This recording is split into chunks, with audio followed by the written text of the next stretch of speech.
Assalamualaikum warahmatullahi wabarakatuh. Perkenalkan, nama saya Nadia Aurelia Rivenka dengan NIM 200422124.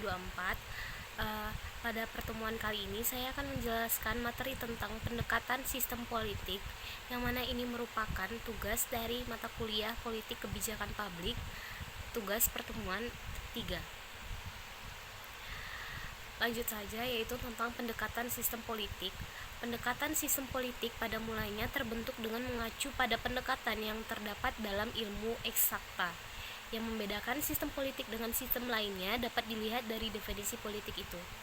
Sebagai suatu sistem politik memiliki ciri-ciri tertentu. Perbedaan pendapat mulai muncul ketika harus menentukan batas antara sistem politik dengan sistem lainnya yang terdapat dalam lingkungan sistem politik.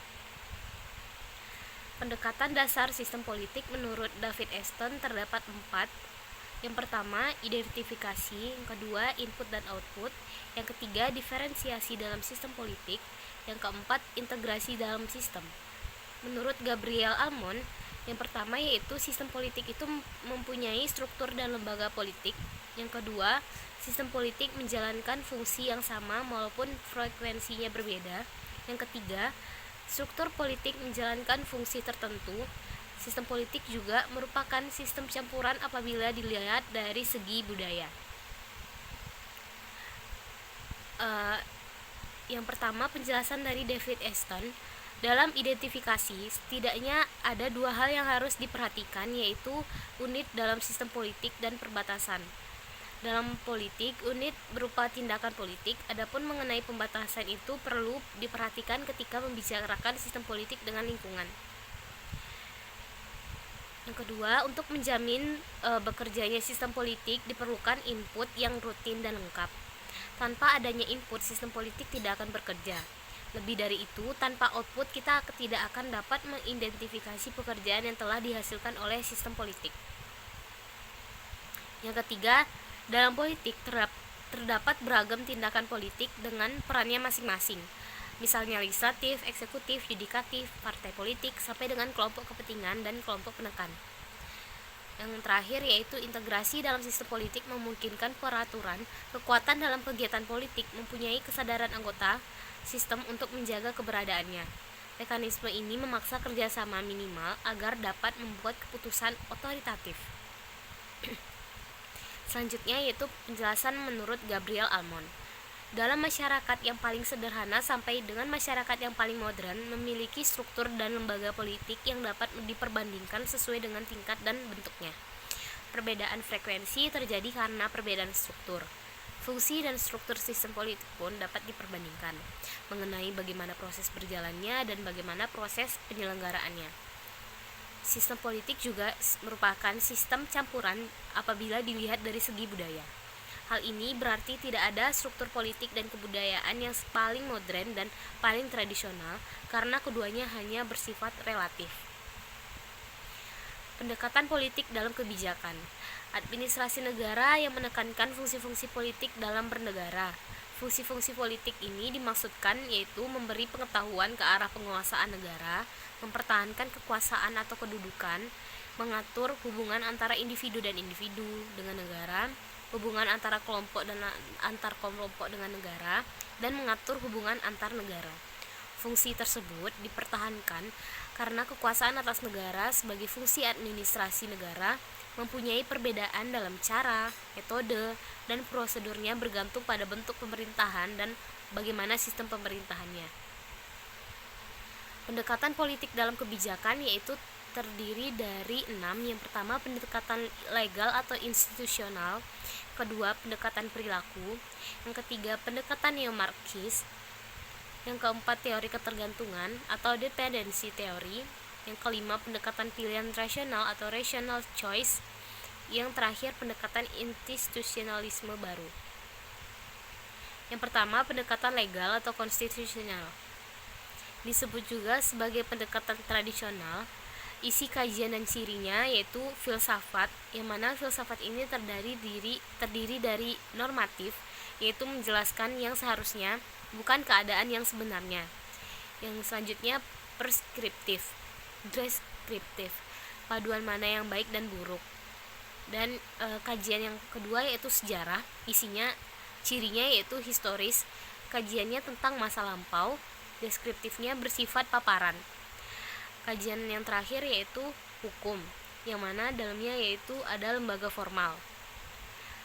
Selanjutnya yaitu pendekatan perilaku.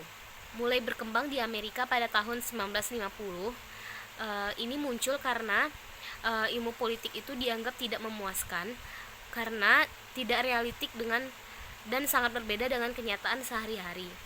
Adanya kekhawatiran bahwa jika ilmu politik tidak maju dengan pesat, maka ia akan ketinggalan dibandingkan dengan ilmu yang lain.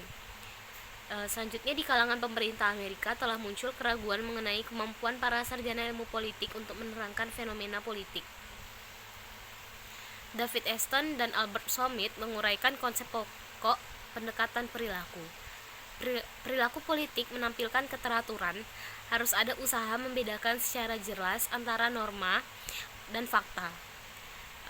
Yang selanjutnya yaitu analisis politik tidak boleh dipengaruhi oleh nilai-nilai pribadi peneliti. Setiap analisis harus bebas nilai, sebab benar tidaknya nilai-nilai seperti demokrasi, persamaan, kebebasan tidak dapat diukur secara ilmiah.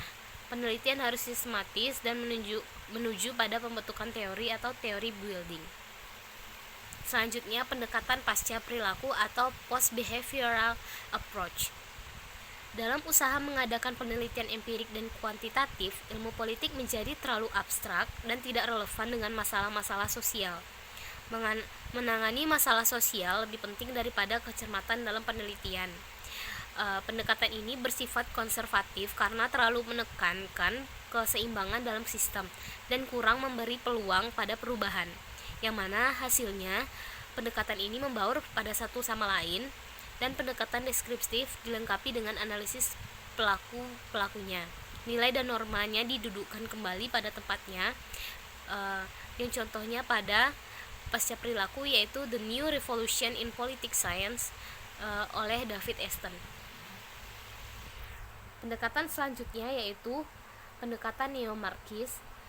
Pendekatan ini tokoh ilmiahnya antara lain George Lucas dalam karyanya History and Class Consciousness.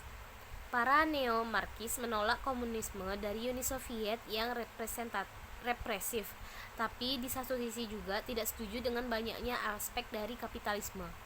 Di Amerika, setelah Perang Dunia II, muncul istilah Perang Dingin antara Amerika dan Uni Soviet.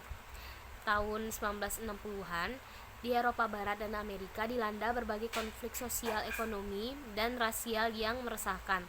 Sebagai reaksi, banyak cendekiawan mencari jalan keluar. Neo-Marxis menghapus ketidakadilan dan membentuk tatanan masyarakat yang memenuhi kepentingan seluruh masyarakat. Selanjutnya yaitu pendekatan teori ketergantungan. Kaum yang menghususkan penelitian pada hubungan negara dunia pertama dengan negara dunia ketiga tahun 1970-an dan 1980-an. Kaum ini berpendapat bahwa imperialisme masih hidup, tapi dalam bentuk lain, yaitu dominasi dari negara-negara kaya terhadap negara yang kurang maju. Selanjutnya yaitu pendekatan pilihan rasional. Pendekatan ini menjelaskan bahwa manusia politik sudah menuju ke arah manusia ekonomi. Perilaku manusia dapat dengan mudah diramalkan dengan cara melihat kepentingan dari aktor yang bersangkutan. Pendekatan ini berprinsip politisi, birokrat, pemilih, dan aktor ekonomi pada dasarnya egois dan segala tindakannya berdasarkan pada kecenderungan itu. Mereka selalu mencari cara yang efisien untuk mencapai tujuannya. Optimalisasi kepentingan dan efisiensi merupakan teori dari rational choice. Selanjutnya yaitu pendekatan institusional baru. Pendekatan ini disebut dengan institusionalisme baru karena ia merupakan penyimpangan dari institusional lama. Pendekatan institusionalisme lama memandang negara sebagai institusi yang statis.